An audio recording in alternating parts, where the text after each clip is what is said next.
Yeah. So you have produced some of the biggest unscripted shows: Real Housewives of Atlanta, Married to Medicine, I On Love Fix My Life, shows that really center around Black women's lives and stories. I'd love to hear from your perspective. And again, I've worked with you on a project now, so I love the way you produce. I love the way your mind works.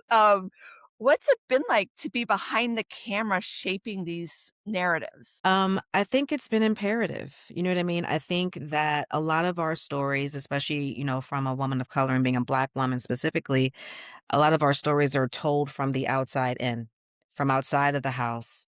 And it's from a POV that is not our own. And so for me to be a Black woman and telling our stories from the inside of the house out and projecting it out makes all the difference in the world. I think they call it ethnographic storytelling. Okay. And Yes. it's really this thing of like, really having a groundedness, a knowing of the experience of what that is. And even if I didn't experience it myself, either my mother did, or my cousin did, or my aunt did, or my best friend did. Like there's so much that is nuanced Mhm. in any culture, right?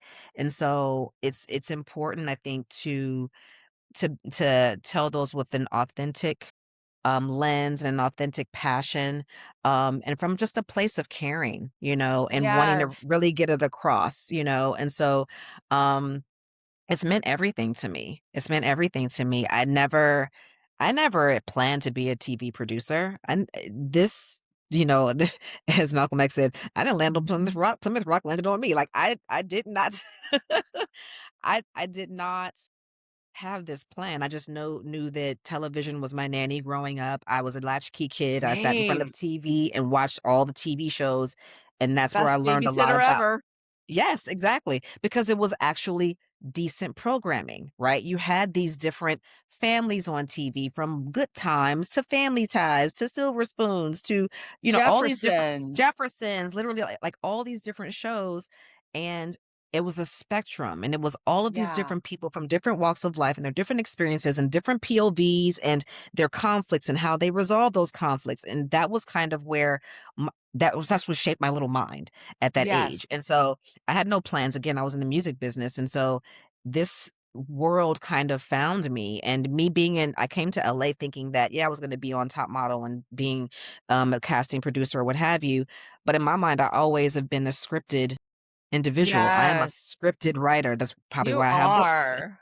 And so whenever that comes, I'm excited for that chapter to start, whenever, the universe says yes.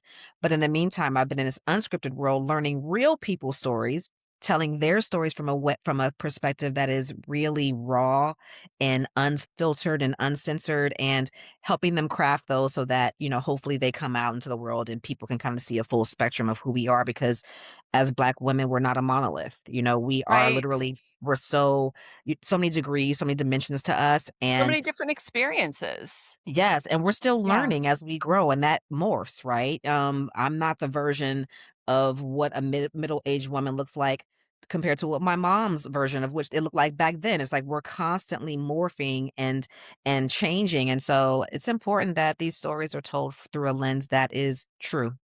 Yes, true and Yeah. takes care.